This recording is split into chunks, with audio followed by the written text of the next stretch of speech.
자, 오늘 22절부터 제법 긴 말씀을 나눴어요. 22절에 보니까 지금 예루살렘은 성전 봉헌절이 되었다고 합니다. 이 성전 봉헌절이 개역개정에 보면은 수전절로 되어 있습니다. 수전절 절기가 되었다는 거예요. 자, 이 절기에 때는 겨울이었다라는 그 문장이 있어요. 22절 마지막에 때는 겨울이었다. 자, 이것은 앞으로 지금 22절 이후에 전개될 내용이 부정적인 내용으로 전개될 것이다라는 것을 암시해주고 있는 게 때는 겨울이었다라는 오늘 말씀의 제목입니다. 자, 수전절을 좀 더 설명을 드리면 히브리어로 하누카라고 부릅니다. 등화의 절기, 빛의 절기예요. 구약 성경에 율법에 나와 있는 절기는 아닙니다. 그렇지만 오늘 말씀처럼 예수님께서도 지키셨던 절기가 바로 이 수전절이 돼요. 이 수전절을 좀 설명을 드리겠습니다. 이스라엘은 기원전 334년부터 그리스 제국의 통치하에 이제 있었습니다.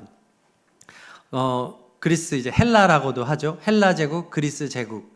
그 유명한 알렉산더 대왕이 통치하던 그 시기가 있었는데 334년부터 이제 그리스의 통치를 받고 있던 이스라엘 나라가 그 후에 알렉산더가 이제 영토를 나누어서 이제 다스리게 됩니다. 그 이후에 그때 시리아의 왕이었던 안티오쿠스라고 하는 왕이 이 팔레스타인 지역을 완전히 점령하게 돼요. 그래서 이 안티오쿠스가 왕으로서 이스라엘 지역까지도 식민지 삼았던 그때 이 안티오쿠스는 자신의 이름을 이제 에피파네스라는 이름까지 붙이면서 이제 다음 화면 주시면 이 에피파네스는 신이 현현했다라는 의미를 가지고 있어요. 그러니까 자기를 신이라고 말한 겁니다.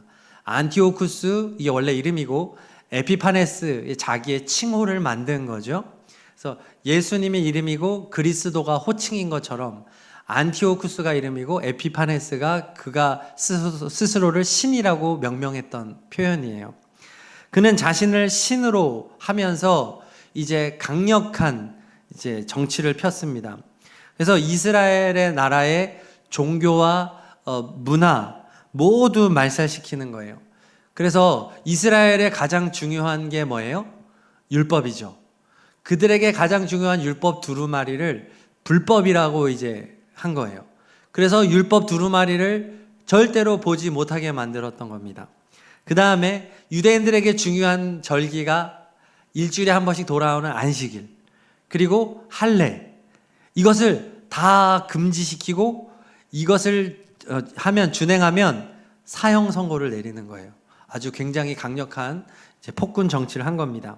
그리고 성경은 율법에 따르면 먹을 수 있는 음식과 먹어서는 안 되는 음식을 다 구별을 해놨는데 먹지 못하는 부정한 음식들을 유대인들에게 강제로 먹이는 거예요. 그래서 이들의 정체성을 다 흩어놓는 겁니다. 그 다음에 이스라엘 사람들이 제일 중요하게 여기는 것이 성전이잖아요. 이 성전을 아주 부정하게 만드는데 대표적으로는 제우스 신상을 성전 안에 세워놓는 거죠. 그 다음에 이스라엘 사람들이 가장 부정하게 여기는 짐승이 돼지입니다. 이 돼지를 잡아가지고 성전 제단에 바치는 거예요. 아주 이스라엘 유대 역사상 가장 치욕스러운 때가 바로 이 안토니우쿠스 에피파네스가 다스리던 바로 그때였다는 거죠. 자, 그때 유대에 유다 마카비라고 하는 사람이 그의 형제들 넷과 함께 5형제가 이제 일어나게 돼서 이들을 중심으로 이스라엘의 게릴라 전쟁을 시작하게 됩니다. 이 헬라의 군대가 얼마나 많아요? 그럼에도 불구하고 이 유다 마카비라고 하는 지도자가 굉장한 어떤 그런 군사적인 능력과 리더십과 카리스마를 가지고 있었던 거예요. 그래서 그러다 보니까 큰 전쟁에서도 유다가 계속해서 승리를 하게 되는 거죠. 그러면서 3년 동안의 혈전을 벌인 끝에 드디어 이스라엘 예루살렘 성전을 탈환하게 됩니다. 유대인들에게 가장 소중한 장소인 성전을 비로소 뺏어온 거예요. 얼마나 잘 됐습니까? 그래서 유다 마카비는 유대인들에게 있어서 다윗 이래로 아주 굉장한 영웅이에요. 전쟁 영웅이고, 그래서 성경이 우리가 66권으로 된 성경이잖아요. 그런데 카톨릭에서는 외경이라는 것이 있습니다. 외경이 이제 어떤 카톨릭의 종파에 따라서 조금씩 차이는 있지만 한 14권에서 15권 정도의 외경이 있는데, 그 외경 중에 이 마카비를 마카베오라고도 하거든요. 마카베오상, 마카베오하가 있어요. 그러니까 사무엘상, 사무엘하처럼. 그 정도로 굉장히 중요한 인물이 바로 이 마카비라고 하는 인물이었던 거죠. 자, 그렇게 성전을 탈환하고 보니까 성전이 극도로 더럽혀져 있는 거예요. 제우스 신상이 있고 막 온갖 잡기들과 성경에서 율법에서 정하지 않은 온갖 기구들과 너무나 추잡하고 더럽게 되어 있었던 거죠. 그래서 이제 이 성전을 깨끗하게 치워야 되는데 문제가 생긴 거예요. 성전 안에서는 그 등불을 비출 때 아무 등불이나 피울 수가 없어요. 성전 안에는 대제사장이 검사해서 통과된 최고급의 1등급 올리브유, 그러니까 감람이라고도 하죠. 감람유, 올리브유, 그 정선된 거룩한 기름만을 사용할 수 있게 되었던 겁니다. 그런데 안타깝게도 하루치의 그 양밖에는 이 올리브 기름이 없었던 거죠. 그런데 놀랍게도 단 하루치의 이 올리브 기름을 불을 밝혔는데도 불구하고 꺼지지 않고 무려 8일 동안이나 계속해서 성전을 밝힐 수 있었던 거죠. 기적이 일어난 겁니다. 그래서 그 8일 동안에 안에 있는 모든 더러운 것들을 다 끄집어내고, 그리고 그 안을 깨끗하게 정화할 수 있었다, 정결하게 할 수 있었다고 합니다. 자, 이것을 기념하여 만든 절기가 빛의 절기인 수전절이 되는 거예요. 그 8일 동안에 성전을 비추는 이 기름이 꺼지지 않았다는 의미를 가지고 이 빛의 절기를 가진 것이고, 그래서 지금 앞에 사진에 보이는 것처럼 저렇게 그 수전절은 하누카고, 수전절의 촛대의 이름이 저 9개의 초로 이루어진 저 촛대를 하누키아라고 부릅니다. 저 촛대에 불을 붙이는데 가운데의 촛대에 불은 기본적으로 붙이고, 그 다음에 나머지 8개를 하루에 1개씩 붙여가는 겁니다. 8일 동안. 그것이 이제 이스라엘이 지금까지도 성대하게 지키는 수전절이 되는 거죠. 저 수전절이요, 유대 달력을 따르기 때문에 보통 우리 양력의 12월 중순에 이루어진대요. 12월에 뭐가 있습니까? 성탄절이 있죠. 성탄절하고 어떨 때는 이 수전절 절기가 겹쳐요. 그런데 이스라엘은 유대교이기 때문에, 신약을 믿지 않기 때문에 유대교는 성탄절을 지키지 않아요. 그렇지만 비슷한 시기에 있는 수전절은 지금도 저렇게 성대하게 지킵니다. 국회의사당을 비롯한 주요한 공공 건물마다 저 하누키아 촛대를 저렇게 높이 세워놓고 저런 아주 화려한 빛의 축제를 여는 거예요. 그리고 저 어린아이가 초를 붙이는 것처럼 가정에도 하누키아 촛불을 준비합니다. 가정에도 저 촛불을 하나씩 붙여가면서 이 빛의 절기를 기념을 하는 거예요. 대단히 성대한 절기죠. 자, 그런데 바로 이 수전절 절기에 예수님께서 예루살렘을 찾아 이 절기를 지키고 있다는 겁니다. 자, 율법에는 없어요. 그렇지만 이 절기에 담겨진 의미가 뭡니까? 더럽혀진 성전을 밝게 비추어서 더러운 것을 보게 하고 그 더러운 것들을 다 끄집어내고 정결하게 하는 그 절기가 누구에게 어울리는 절기예요? 예수 그리스도에게 어울리는 절기이기 때문에 예수님께서 수전절 절기를 지키신 겁니다. 자, 다른 말로 하면 수전절의 주인공이 바로 예수 그리스도라는 거죠. 주인공이 빠지는 행사가 있어서 되겠습니까? 생일상을 다 차려놨으면 이제 그날의 생일의 주인공이 자리해서 초의 불을 밝히는 거 아니겠어요? 그러므로 예수님께서는 자신이 수전절의 주인공이기 때문에 이 수전절의 주인공으로서 이 절기를 지키러 오신 거예요. 자, 그랬는데 때가 언제라고요? 오늘 22절 후반부에 때는 겨울이었다는 겁니다. 왜 겨울일까요? 그것은 유대 종교 지도자들이 주인공으로 오신 예수님을 배척했기 때문이에요. 자, 오늘 24절을 같이 읽어보겠습니다. 시작. 그때 유대 사람들은 예수를 둘러싸고 말하였다. 당신은 언제까지 우리의 마음을 졸이게 하시렵니까? 당신이 그리스도이면 그렇다고 분명하게 말하여 주십시오. 자, 여러분, 우리가 이것을 글자로 읽으니까 이 분위기를 제대로 읽을 수가 없어요. 그냥 얼핏 보면은 정중해 보이죠. 우린 정말 당신이 그리스도인 줄 알고 싶습니다. 이 그리스도는 메시아라는 거죠. 구약에서 그토록 기다려왔던 메시아가 맞습니까? 라고 정중하게 물어본 것 같지만 아니에요. 정반대예요. 이 말투는 예수님을 지금 비꼬고 있는 것이고, 당신 같은 사람이 어떻게 그리스도가 될 수 있느냐? 넌 자칭 그리스도야 라는 의미를 가지고 물어본 거예요. 순수한 마음이 없습니다. 유다 종교 지도자들은 어떤 지도자가 메시아일 거라고 생각했을까요? 이 수전절이라면. 수전절의 영웅이 누구예요? 아까 말했던 마카비잖아요. 마카비, 마카베오. 그러니까 유대인들은 찾아올 메시아는 다른 어떤 캐릭터보다도 마카비 같은 사람일 것이다. 그래서 그 마카비는 그리스로부터 이스라엘을 구해낸 사람이잖아요. 그러면 지금은 누구의 속박 가운데로 바뀌었습니까? 로마로 바뀌었죠. 그러므로 마카비 같은 메시아가 와서 지금 로마의 속국으로 있는 우리에게 자유를 주실 것이다 라고 생각했던 거예요. 그런데 자신들이 생각하기에 예수님의 캐릭터가 마카비하고 일치했을까요? 일치하지 않았을까요? 일치하지 않았던 거죠. 제가 그림을 보여드리겠습니다. 이 유대 사람들이 기다렸던 마카비아와 같은 캐릭터가 1번이에요. 제가 저거를 그려달라고 컴퓨터에 이제 AI에 부탁을 했더니 다윗 같고 마카비 같은 캐릭터를 한번 그려줘봐 했더니 저렇게 그린 거예요. 자, 팔뚝, 와, 우리 길주한 형제를 연상하게 하는 힘줄, 강인함, 그쵸? 아주 짙은 수염과 아주 전쟁의 영웅의 모습을 유대인들은 기대했던 거예요. 그런데 실제 예수님의 캐릭터는 2번에 흡사한 거예요.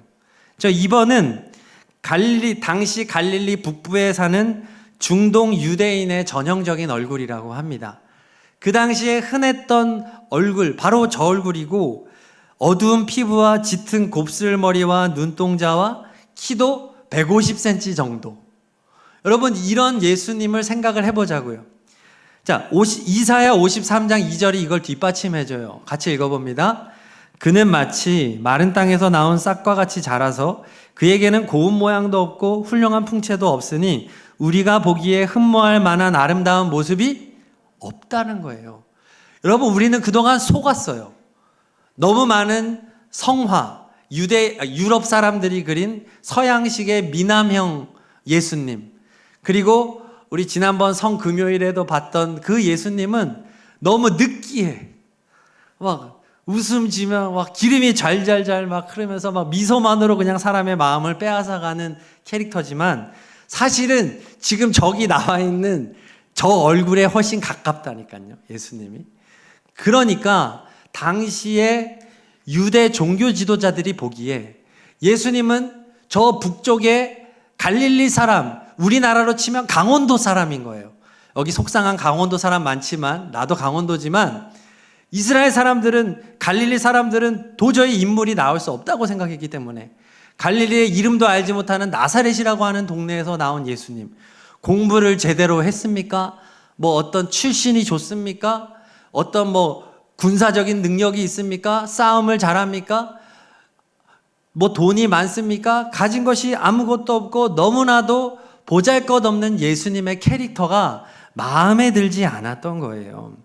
결국 유대인들이 예수님을 그리스도로 믿지 않았던 것은 그렇게 믿고 싶지 않았기 때문이에요. 자, 예수님이 그 이유를 더 설명해 주는데 26절, 27절 읽겠습니다. 시작.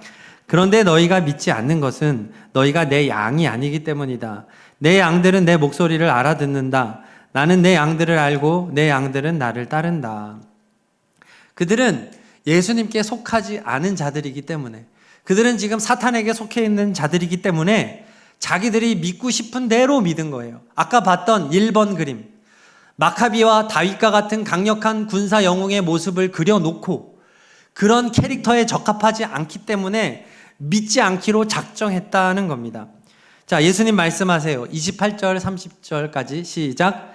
나는 그들에게 영생을 준다. 그들은 영원토록 멸망하지 아니할 것이요 또 아무도 그들을 내 손에서 빼앗아가지 못할 것이다. 그들을 나에게 주신 내 아버지는 만유보다도 더 크시다. 아무도 아버지의 손에서 그들을 빼앗아가지 못한다. 나와 아버지는 하나이다. 자, 맨 윗줄, 나는 그들에게 영생을 준다.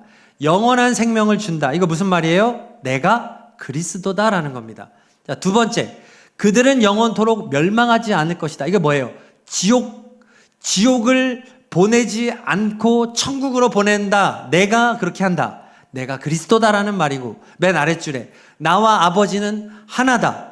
성부, 성자, 성령 삼위일체 하나님의 한 위로서 나는 그리스도다라고 예수님은 지금 분명하게 선언하고 있는 겁니다. 자, 유대 종교 지도자들이 뭐라고 물어봤어요? 그리스도십니까? 라고 물어봤죠.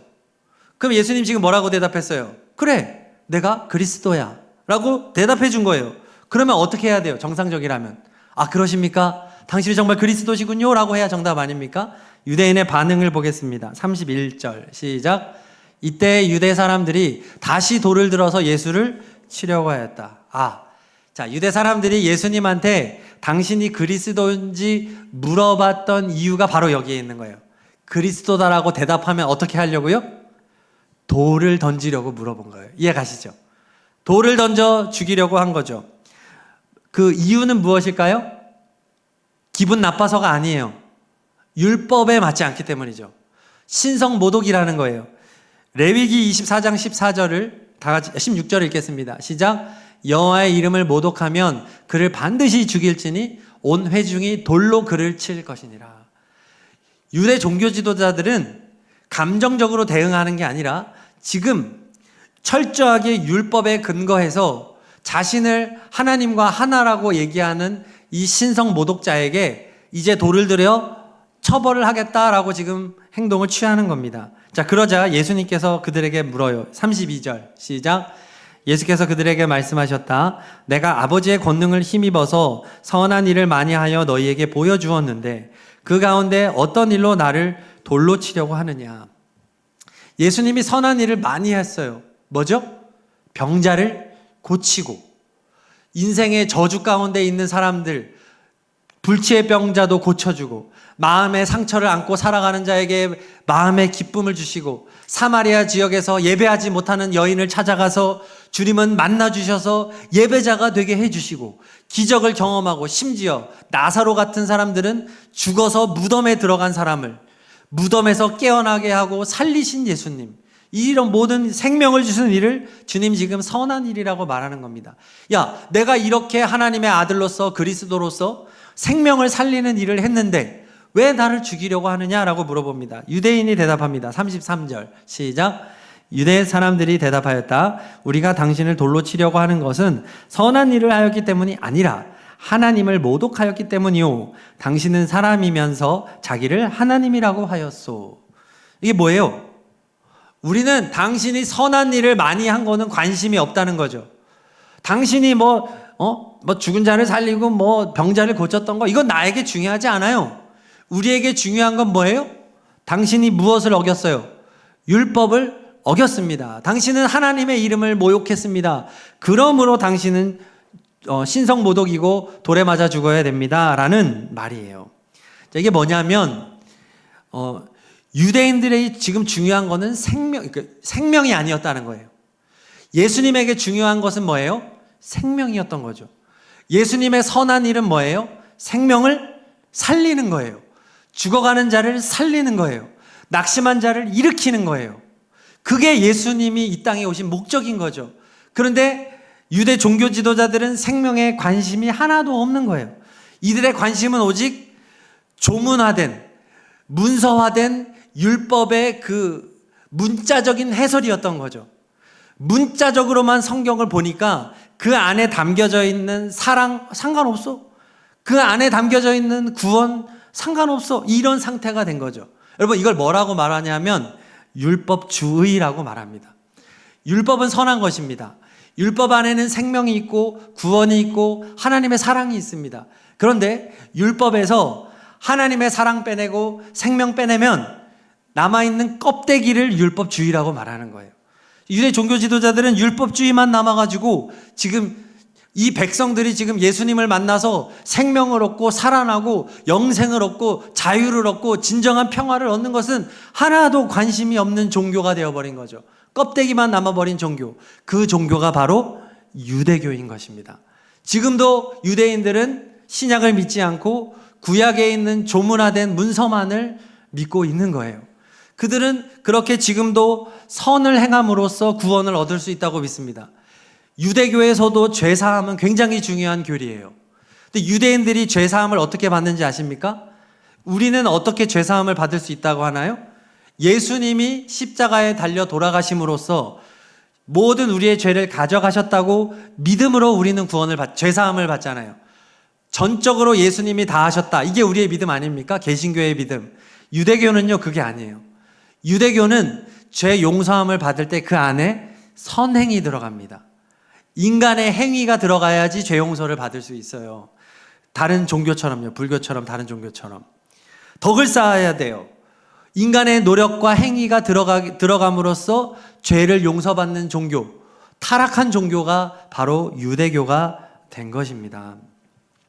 자, 그래서 예수님은 지금 신성모독이라고 예수님을 죽이려고 한 유대인들에게 또 변론을 해요. 34절에서 36절 같이 읽겠습니다.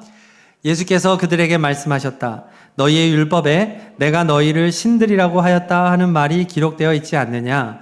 하나님의 말씀을 받은 사람들을 하나님께서 신이라고 하셨다. 또 성경은 패하지 못한다. 그런데 아버지께서 거룩하게 하여 세상에 보내신 사람이 자기의 하나님의 아들이라고 한 말을 가지고 너희는 그가 하나님을 모독한다고 하느냐? 자, 이렇게 보면 여러분 이해 안 가시죠? 네. 예수님은 지금 시편 82편을 인용하고 있는 거예요.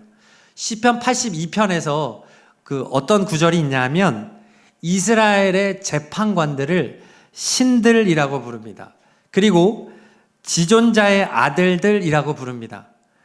그 지존자의 아들이 누구예요? 하나님의 아들이라는 말이죠. 누구에게? 재판관들에게, 사람에게. 시편에 보면 사람에게도 하나님 또는 하나님의 아들들이라는 호칭을 썼고 그 성경은 패하지 않는다는 거죠. 왜? 재판관은 하나님으로부터 권한을 위임받았기 때문에 이것이 가능하다는 겁니다. 그러므로 예수님은 지금 말하는 거예요. 얘들아, 유대 종교 지도자들에게, 너희들아, 구약 성경 시편 82편에 사람인 재판관들에게도 신들이라고 하고 하나님의 아들들이라고 했는데 그것이 잘못이라고 말하지 않는다. 정죄하지 않는다. 그런데 지금 하나님이 보내신 내가 나를 하나님의 아들이라고 하는데 왜 나를 신성모독이라고 하느냐? 앞뒤가 맞지 않지 않느냐라고 주님이 지금 설득하고 있는 거죠. 자, 또 37절, 38절 계속해서 봅니다. 시작. 내가 내 아버지의 일을 하지 아니하거든 나를 믿지 말아라. 그러나 내가 그 일을 하고 있으면 나를 믿지는 아니할지라도 그 일은 믿어라. 그리하면 너희는 아버지께서 내 안에 계시고 또 내가 아버지 안에 있다는 것을 깨달아 알게 될 것이다. 아멘. 예수님이 지금 뭐라 그러냐면, 야, 지금 너희가 나를 믿지 못하는 거 오케이. 야, 그렇지만 내가 하는 일을 한번 생각해봐. 맹인이 눈을 떴잖아. 여러분, 인류가 시작된 이래로 구약의 많은 선지자들이 기적들을 행했잖아요. 엘리야, 엘리사. 하지만 그 누구도 맹인의 눈을 뜨게 한 적은 없었어요. 오직 예수님만이 맹인의 눈을 뜨게 했다니까요. 야, 너 그거 생각해봐. 그거를 본다면 그건 하나님의 일이지 않겠니? 생각해봐. 앉은 뱅이가 일어나서 걸어. 죽은 자가 무덤에서 걸어 나와. 그것만 봐도 이건 하나님이 한 일이잖아. 그렇다고 한다면 그것만 생각해봐도 나를 믿을 수 있을 거야. 이건 초등학생도 유치원 다녀도 이해할 수 있는 거야. 라고 예수님은 거듭 친절하게 설명해 주고 있는 겁니다. 예수님을 믿지 않기로 작정한 이들에게 주님은 얼마나 친절하게 다시 설명해 주고 있나요? 제가 요한복음 강해를 하면서 상당히 많은 설교들이 유대 종교 지도자들에게 하고 있는 거예요. 자기를 잡아 죽이려고 하는 사람들에게 예수님은 그 주옥 같은 말씀들을 쏟아놓고 있는 거예요. 오늘도 마찬가지죠. 우리 주님 정말 사랑의 예수님 아닙니까? 원수도 사랑하시는 우리 예수님이잖아요. 자, 그런데 결론적으로 유대인의 반응을 보겠습니다. 39절 시작. 그러므로 그들이 다시 예수를 잡으려고 하였으나 예수께서는 그들의 손을 벗어나서 피하셨다. 이 정도 했으면 좀 믿을만 한데 이들은 돌로는 못 죽이고 어떻게 합니까? 체포하려고 한 겁니다. 잡으려고 애를 썼습니다. 자, 결국 예수님 어떻게 됐어요? 그들의 손을 벗어나 피하셨다. 수전절의 주인공이신 예수님이 이 자리에 나오셨는데 예수님은 유대 종교 지도자들의 이 박해를 피해서 결국은 주인공이 그 자리를 떠나가셨다. 생일날에 그날 생일인 주인공이 왔다가 촛불도 못 끄고 집에 간 거예요. 이해 가십니까? 그렇기 때문에 이 당시의 계절이 언제였다는 거예요? 겨울이었다고 하는 것입니다. 세상을 비추는 빛이신 예수님, 그리고 모든 더러운 것을 깨끗하게 씻어주시는 우리 예수님이 수전절에 쫓겨나심으로써 빛을 잃어버린 땅이 되어버렸고, 그리고 너무나 매서운 추운 겨울과 같이 되어버렸다. 이렇게 오늘 말씀은 이제 시작하고 마무리되고 있는 것이죠. 자, 오늘 말씀은요, 우리 자신을 돌아보게 하는 겁니다. 여러분, 예수님은 우리 마음의 주인이신 줄로 믿습니다. 우리 마음이 성전이기 때문이죠.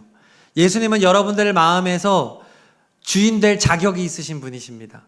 예수님은 우리의 마음에 찾아오셔서 우리의 마음에 빛을 비추어 주시기를 원하십니다. 주님이 들어오면요, 내 마음이 환하게 비쳐 있게 되었어요. 그러면 어떻게 되나요? 죄가 드러납니다. 내 안에 있는 온갖 더럽고 추악한 죄의 실상들을 주님은 다 보게 하십니다. 그리고 주님은 어떻게 하세요? 내 마음에 있는 더러운 것들을 다 몰아내십니다. 예수님이 거하시기 때문에 그 하나님의 아들이신 정결하신 예수님, 거룩하신 예수님이 내 마음에 계시면 내 마음에 미움이 예수님과 같이 있을 수 있겠습니까? 미움이 방빼야죠. 내 마음에 욕심이 예수님하고 함께 앉아 있을 수 있겠습니까? 욕심 나가야 되죠. 내 마음의 탐욕과 내 마음의 음란함과 내 마음의 온갖 추악한 하나님을 기쁘시게 하지 않는 온갖 더러운 요소들은 다 몰아내게 되어 있는 겁니다. 그걸 회개라고 말하는 거죠. 예수님은 우리들 마음속에서 이 일을 행하시는 거예요. 여러분 마음속에서 이 일이 이루어지고 있나요? 여러분, 하나님의 말씀이 선포되어지는 곳에서 이러한 기적이 일어납니다. 우리 마음의 주인이신 예수님이 내 마음에 정말로 있다면 우리는 그런 회개가 일어난다고 하는 사실이죠. 자, 그리고 예수님은 우리의 마음을 따뜻하게 하십니다. 예수님이 없는 곳은 겨울이에요. 냉랭해요.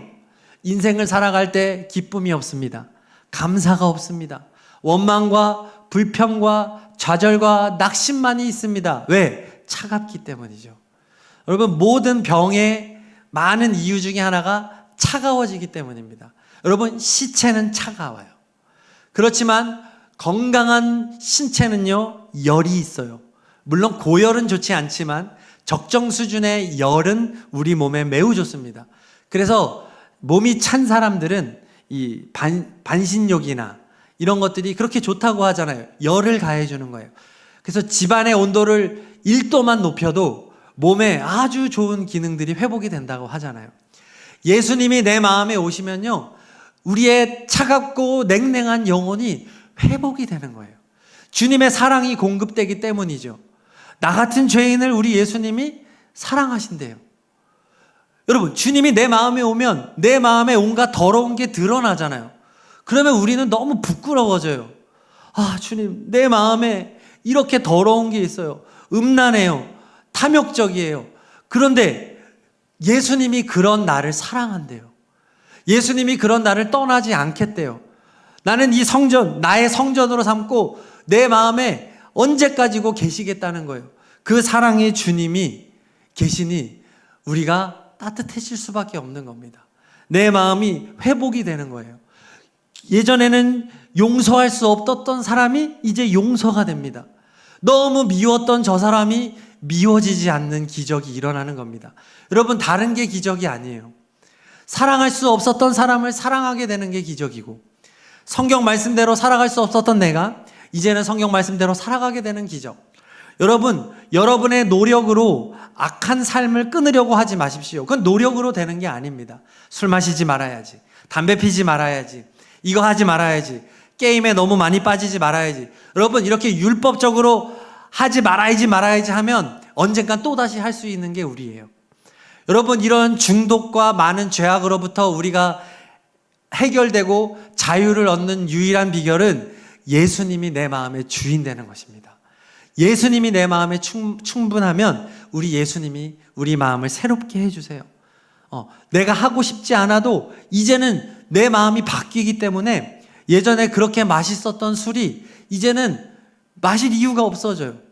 예전에 그렇게 좋아했던 방탕하게 사는 것이 지금 나하고는 아무 상관이 없어지는 것이죠. 되어지는 역사가 일어나기 때문에 그런 것입니다. 여러분, 바라기는 여러분의 삶 속에 예수님을 계속해서 모셔드리고 그분의 말씀으로 여러분의 심령을 채우시기를 간절히 축복합니다. 말씀밖에 없습니다. 성경밖에 없습니다. 여러분, 이것보다 중요한 게 없어요. 성경이 예수님이에요. 늘 예수님을 읽는 결단이 있는 여러분이 되기를 바라고, 그 예수님으로 충만함으로 여러분의 인생이 바뀌어지는, 그래서 진정한 수전절의 그런 기쁨이 여러분에게 넘쳐나기를 소망합니다. 우리의 빛 대신 예수님 다 함께 찬양하고 기도하도록 하겠습니다. 예수 우리들의 밝은 빛이란 찬양입니다.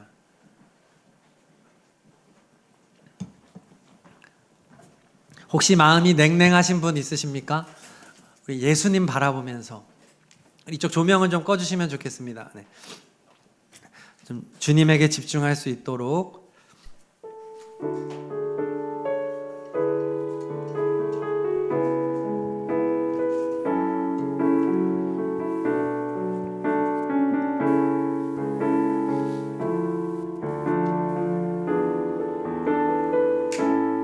예수 우리들의 밝은 빛, 예수 우리들의 밝은 빛,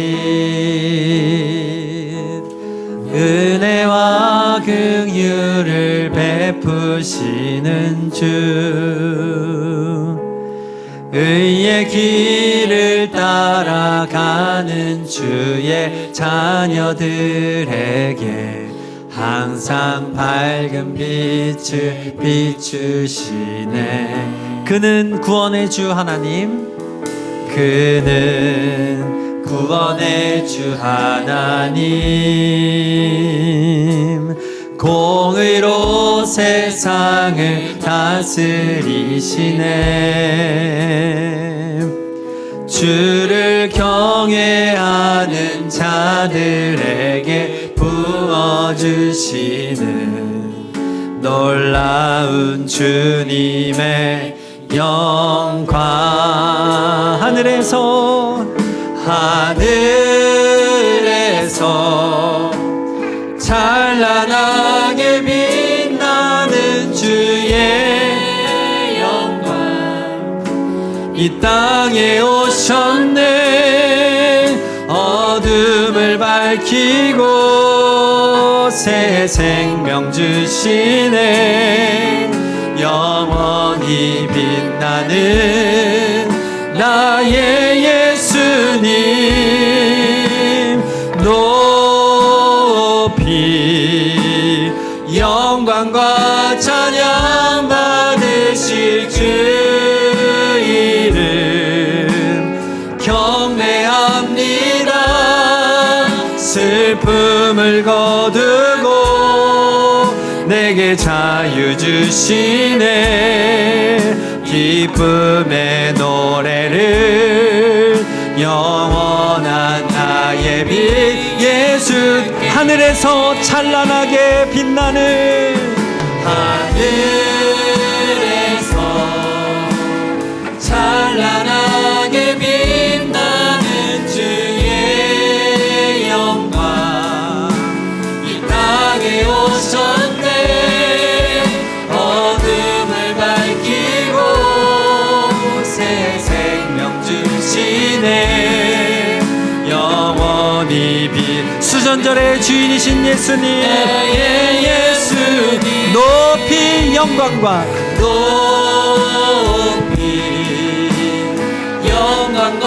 찬양 받으시는 경배합니다. 슬픔을 거두고 내게 자유 주시네. 기쁨의 노래를 아멘. 영원한 나의 빛 예수께. 자, 우리 이 시간 말씀 붙잡고 기도할 텐데요. 빛의 절기, 수전절의 주인이신 예수님, 겨울같이 차가워진 나의 마음을 녹여주시고 더럽혀진 내 마음을 깨끗하고 새롭게 하여 주옵소서. 종교의 껍데기만 남은 유대교처럼 되지 않게 하시고 하나님의 사랑이 가득하고 생명이 가득한 참된 그리스도인이 되게 하여 주세요. 우리 다 함께 한 3, 4분 기도하겠습니다. 할렐루야. 하나님 아버지 감사합니다. 하나님, 수전절의 절기에 주인공이신 예수님께서 쫓겨나시고 차가운 겨울이 되었던 것처럼 하나님, 우리의 삶도 냉랭하고 차가운 겨울이 되어지진 않았는지요. 하나님, 우리의 청년들이 예수 그리스도를 회복하게 하여 주시옵소서. 우리의 마음에 예수님을 주인으로 모셔드리고 예수님의 말씀이 선포되어지고 예수님의 말씀으로 가득한 하나님의 백성들이 되게 하여 주시옵소서. 하나님, 우리를 불쌍히 여겨 주시옵소서. 하나님, 우리에게 자유를 허락하여 주시고 하나님, 우리에게 진정한 평안을 허락하여 주시고 참된 사랑 안에 나아가는 우리가 되기를 원합니다. 기쁨 안에 걸어가는 우리가 되기를 원합니다. 예수님, 우리의 청년들을 불쌍히 여겨 주시어서 삶의 소망을 잃어버린 자에게 소망을 주시고 아버지, 원망하고 미워하고 아버지 낙심했던 마음이 회복되게 하여 주시옵소서. 사랑할 수 없었던 사람을 사랑하게 하여 주시고 원수도 사랑하게 하여 주시고 겸손히 하나님의 나라와 영광을 위해 걸어가는 우리 모두가 되게 하여 주시옵소서. 예수님, 우리들의 마음의 주인으로 찾아와 주시옵소서. 예수님, 말씀하여 주시옵소서. 예수님, 우리를 고쳐주시옵소서. 예수님, 우리를 깨끗하게 하여 주시옵소서. 우리들 마음에 찾아와 주시옵소서. 예수님, 예수님, 예수님은 우리의 주인이십니다. 예수님, 우리의 모든 것입니다. 예수님, 사랑합니다. 예수님, 경배합니다. 예수님, 우리 가운데 충만히 임재하여 주셔서 주님만 바라보는 거룩한 하나님의 백성의 자리를 회복하게 하여 주시옵소서. 할렐루야, 할렐루야. 주님을 찬양합니다. 주님을 경배합니다. 주님을 예배합니다. 주님, 이 시간 가운데 임재하여 주시옵소서. 높이 높이 주님을 경배합니다. 주님을 찬양합니다. 주님, 모든 영광을 올려드립니다. 경배합니다. 우리의 모든 슬픔을 가져가 주시고 참된 자유와 기쁨으로 채워주시옵소서. 아멘. 주님을 찬양합니다. 주님을 예배합니다. 오 주님, 우리 가운데 역사하여 주시옵소서. 오 주여, 역사하여 주시옵소서. 주님, 인도하여 주시옵소서. 아멘.